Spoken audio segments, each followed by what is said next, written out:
Selamat datang di channel Ayo Kita Belajar. Bagi teman-teman yang mau mengakses seluruh soal di channel ini, baik soal ganjil ataupun genap, seluruh bidang, matematika, fisika, kimia, biologi, informatika, dan lain sebagainya, teman-teman bisa klik join atau gabung menjadi member channel Ayo Kita Belajar di dekat tombol subscribe.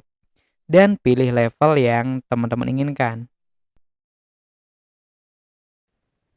Halo Sobat Ekonomi, jumpa lagi bersama Kak Kevin dalam video pembahasan prediksi OSNK Ekonomi tahun 2025. So, di video kali ini, kita akan membahas soal nomor 3. Perhatikan pernyataan-pernyataan di bawah ini. Kemudian, dari pernyataan tersebut ditanya karakteristik dari sistem ekonomi pasar bebas, ditunjukkan oleh nomor. Oke, jadi kita coba analisis masing-masing dari pernyataan yang tersedia. Pernyataan yang pertama, tata cara produksi dilakukan berdasarkan tradisi turun-temurun. Nah, ini jelas merupakan bagian dari sistem ekonomi tradisional.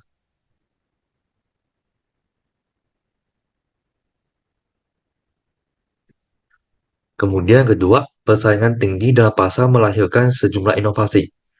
Oke, ini termasuk ke dalam salah satu karakteristik dari sistem ekonomi pasar bebas. Karena ketika adanya suatu persaingan, dalam hal ini kan pasar bebas itu menunjukkan kalau perusahaan-perusahaannya itu dapat bersaing secara bebas. Sehingga dengan adanya persaingan ini, mereka akan saling berkompetisi untuk melahirkan sejumlah inovasi.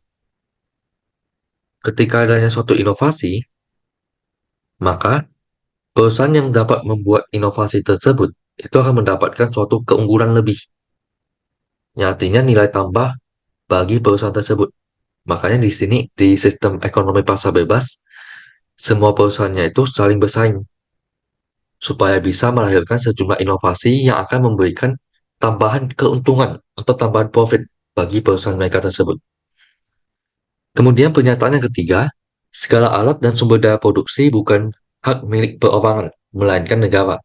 Berarti ini semua sumber daya dikuasai oleh negara. Maka ini termasuk ke dalam sistem ekonomi terpusat, atau biasa dikenal juga dengan istilah komando. Kemudian yang keempat, masyarakat diberi kebebasan untuk memilih pekerjaan mereka sendiri. Nah, artinya adanya suatu kebebasan. Maka ini termasuk ke dalam jenis sistem ekonomi pasar bebas. Kemudian terakhir, jenis pembagian kerja ditentukan dan sudah diatur oleh pemerintah. Nah, artinya masyarakat tidak mempunyai kebebasan dalam memilih pekerjaan mereka sendiri. Sehingga ini termasuk ke dalam sistem terpusat atau komando.